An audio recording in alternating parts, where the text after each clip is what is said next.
Yeah. See, I mean, I've been seeing people a lot quicker now, so. Right. I did see those just recently. My dad is a fireman, and I go up. There's a fire here, right? Yeah, I have a.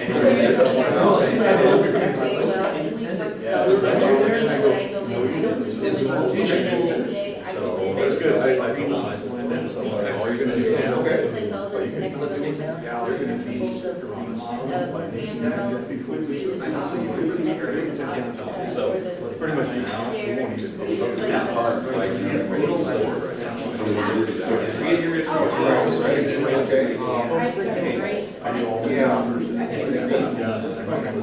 anymore. You're gonna do it. You're gonna just accelerate it.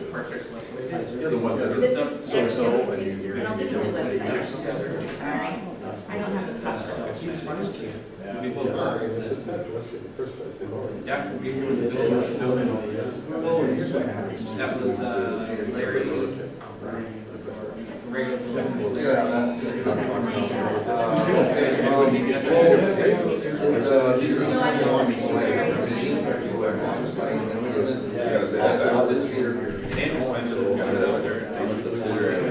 And he's like, Okay. But I'm the Braves. very rare to get. This is my husband. What's that? Well, okay. And that's Jay in terms of testing. Mike is, Oh, you mean down at the bottom of the stairs? the testing side of this, this is Mike. We work hand in hand with it, but. So when I'm done, yep, when I'm done, I'm calling them saying, hey, you guys come out and the schedule. And if we have any problems or then when it's passed, because it's passed, we'll send it to my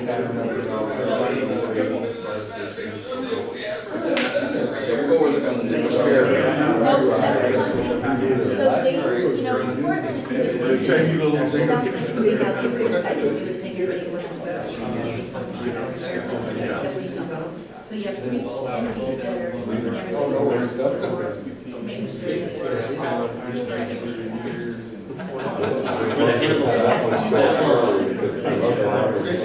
you know, that unbid things like, oh, we can do this.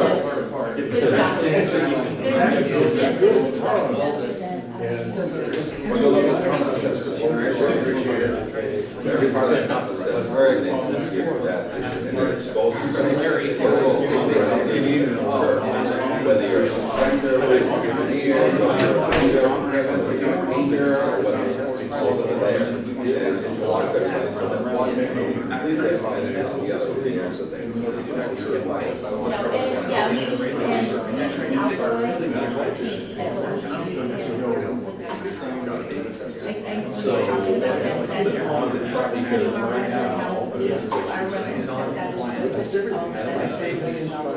But as you see the next thing, you're gonna find that the paint, the better paint, the best is great, but you'll find that connection failure versus product. Oh, absolutely. So we'll cover that right now. We're gonna keep going. All right, everybody, back to the grind. All right, guys. Let's. I'm going to keep it going. I know we have about an hour before we take our break. So let me move this quickly, and I'm going to go right into the confidence test. So here's the repairs that needs to be done. And Stu, you're going to love this one. Because at the end of today, we're going to go to the tower and inspect the tower down in Portland, which we've looked at before. Okay? And we're actually going to do a one-on-one with Stu on his tower. These towers are all over the U.S. and I inspect these all the time. Okay? And so the best thing that we can do on these towers is actually train. So I'm going to have Stu with me later on today, and I'm going to go have him inspect this tower as if he was an inspector. You know what I'm saying? So that way he can share that with you guys, what visually he's looking for so that you can determine that the fire escape visually has structural issues or paint issues. And again, we're gonna do it from inside the tower, looking out only, and use his eyeballs to see, can you see enough of an issue there that needs you to write a violation on this. Got it? So let's move on. So this fire escape, as you can see, I tested it one day. See the falling treads? That was after I examined the fire escape. Prior to that, they were using it every day for training. Prior to that, see, this is inside. You guys have a wood one down there. But a lot of them have iron ones inside because they burn hay, they burn all kinds of things. Anybody see any rust jacking there? All right. So after my examination, anybody see any rust jacking in the clip? All right. So when I did my hammer test for safety, all of these things start falling apart. So we're going to examine that other tower later on. Okay. And this, they shut it down the day after. The day of, the day after. Guys, this is what you're facing with when you go out there. You got supports, you got rust jacking. Surface rust is not your biggest enemy. Aside from the EPA lead law requirements that you have to have a renovator's license, that's easy. It's the internal rust. It's identifying what is an internal rust connection, why it's become suspect, and now you got to open up that connection. And you got to clean it out, you got to remove. And you got to do this while the fire escape is still up in the air. So a lot of times, connections are one at a time. You do not take a whole fire escape apart because it'll destabilize and it could come down on you. So we fix railings one bolt at a time, one tread at a time, one support at a time, because it's really relying on multiple connections from keeping it from falling. So there's thousands of connections on a fire escape keeping you from falling. You can have a bolt failure and that fire escape will still perform. Got it? Because it's really interlocked.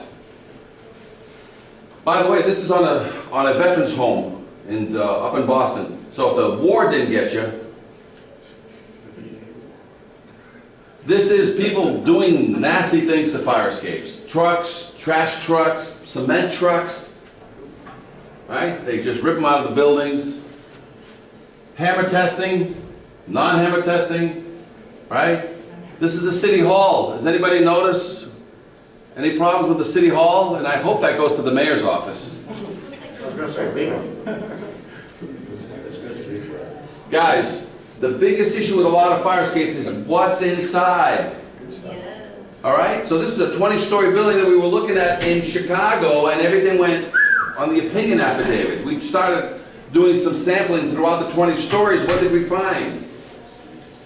Okay? So now, a lot of times it's not that bad, but like you said, this occurred because of this. This occurred in Philadelphia. Remember that guy that died? Same thing occurred. Water got in between here. The bolt that was here rotted out this bolt. So even though you had a plate, right, and you had the support out here, as soon as water gets in here and rots these out, these things are going to pull off the building. So a lot of times it's what's going in, but as soon as you get into a situation that you've identified that this connection has been compromised, first of all, you got to cure the problem. And you know what the problem is? Water. That has to be cured. And it's usually up on the roof. So this thing just opened up into an additional can of worms. We got to stop the water from getting down there. You can put the piece in, but you got to stop the water. It's only a matter of time before that water will start rusting out that new connection. But number two is, let sleeping dogs lie. Make a new connection. By the way, when you've got several brackets on a building, you can unify the connections. Instead of doing individuals, run a 3x3 angle all the way across. Make your connection to all the supports. So 10, 15 foot long piece of 3x3, 4x4 angle. And you put every 2 feet, or every 3 feet, it's depending on the structural engineer, what do you do? Epoxy bolt it. If you can, get inside, you through bolt it. Because what's the problem with the epoxy bolts? You need 2 to prove that one works. Because, you know, if you don't properly install the epoxy bolt, but as soon as you unify the whole thing, what happens? What happens when you unify all the connections, and it's usually right there for you. You can easily get underneath 7 brackets and run one solid piece of steel. If you're doing an epoxy bolt or a through bolt every 2 or 3 feet all the way through, what has to happen for it to be a failure, a catastrophic failure? Multiple failures. The whole thing has to come down at once. Because you have a failure on just one piece of it, what's it now relying on if you had you have what's called unification of the supports? Got it? So you can do individuals or you can unify. Got it? Other evidence of strength? Load test required? In lieu of load test, other evidence? NFPA? Okay. So guys, this is important because we obviously have a bigger issue here. So you can't just bury this. If this becomes evident, you're going to go to a new through-bolt method. You don't have to tear the fire escape apart. You have to give it a new connection. But now you've got a problem. Your engineer now needs to go to that roof and find out where the water's coming in. And you know where it usually comes in? It comes in all the sills that have a support right there underneath the sill. The water's getting to that support. That support comes up and cracks your sill. Water's feeding through those sills every day.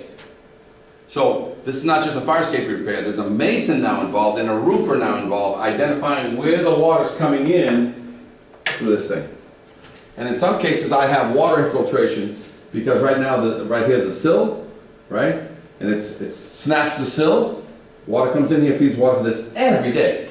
So you fix it, 5 years later, repair it. You fix it, 5 years later, repair it. Yes, I Diane. have a question because. Just one. It's already the No, 17th question. Everybody else is You know, one quiet. of the things that trying to sell to the owners and so forth, and the fire department and the marshals will have the same probably is, you know, fire escapes are an evil necessity of money fit. No, I'll give you the correct term. They're called rusty gold. Yeah, go ahead.